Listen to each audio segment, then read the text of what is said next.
Hi mga kabagang, it's me again, nagbabalik. Nakikita nyo ba ang larawan sa taas?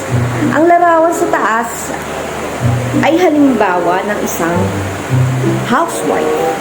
So, magbibigay ako ng tatlong halimbawa ng asawa or housewife.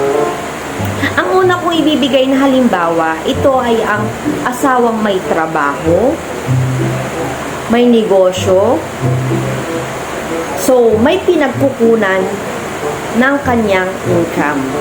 So, kaya niyang ibigay ang kanyang wants, needs, anything na kanyang gusto.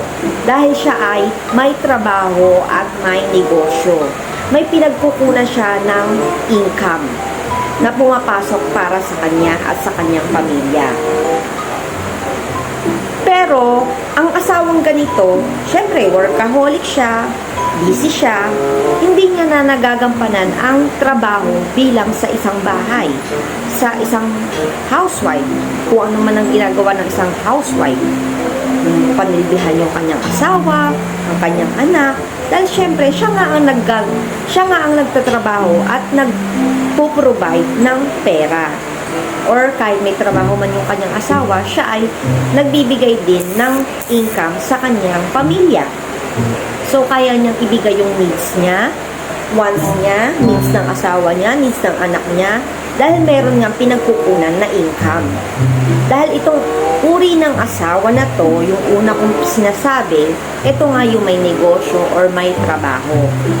So, kaya niyang ibigay yung needs niya, kahit gusto niyang bumili ng bagong cellphone o anything, gusto niyang magpariban, magpaganda, meron pinagkukunan dahil siya nga ay isang workaholic na asawa. Pero, kung aasahan mo sa asawa mo na maglinis ng bahay, hindi niya na nga magagampanan yun dahil siya nga ay workaholic at siya ay may negosyo. Ito ang pangalawang uri ng asawa. Ito yung tinatawag na housewife. Siya yung nasa bahay lang, walang trabaho, walang negosyo. Ito yung tigalinis, tigaluto, tigaurong, lahat ng gawain sa bahay, tigalaba, tagaalaga ng anak, tagahatid, lahat na yan, ginagampanan niya. Meron pa minsan rumaraket pa at nag-o-online selling pa. So, etong asawa na to, eto yung wag mong asahan na sasabihin mo, ay, ang pangit na ng asawa ko. Ang pangit na, hindi man lang makapagsuklay. Siyempre, paano niya nga magagawa yun? All around siya sa buong bahay, gawain niya lahat. Inaalagaan niya yung anak niya, inaalagaan kanya, nagluluto, lahat na ng gawain sa bahay, nagagawa niya. Minsan pa na nga, yun nga, nagne-negosyo pa, nag-o-online sell. Paano pa nga niya maaasikaso ang sarili niya? Maasikaso niya ba?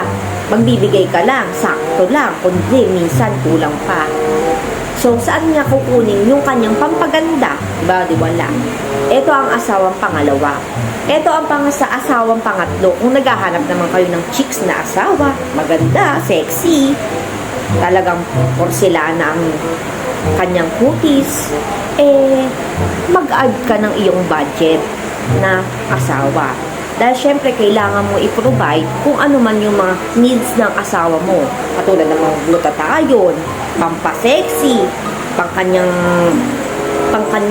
punta sa gym, di ba? Para sumexy. O, painom ng mga gluta-gluta na yan, mga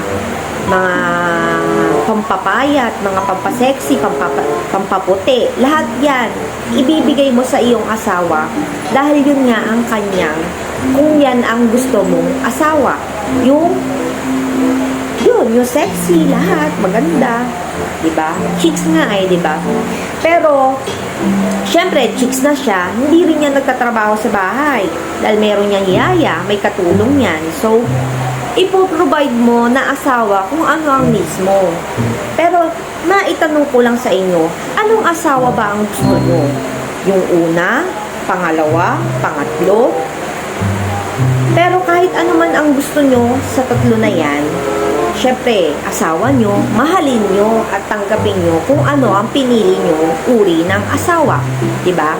Kung ano ka man dito kung nakaka-relate man kayo, kung ano ka dito sa uri ng asawa at kung sino ka, please like mo and share and comment mo naman kung anong uri ka ng asawa dito. And then, kung nagustuhan mo tong video na to, please like and share and follow me. Bye-bye!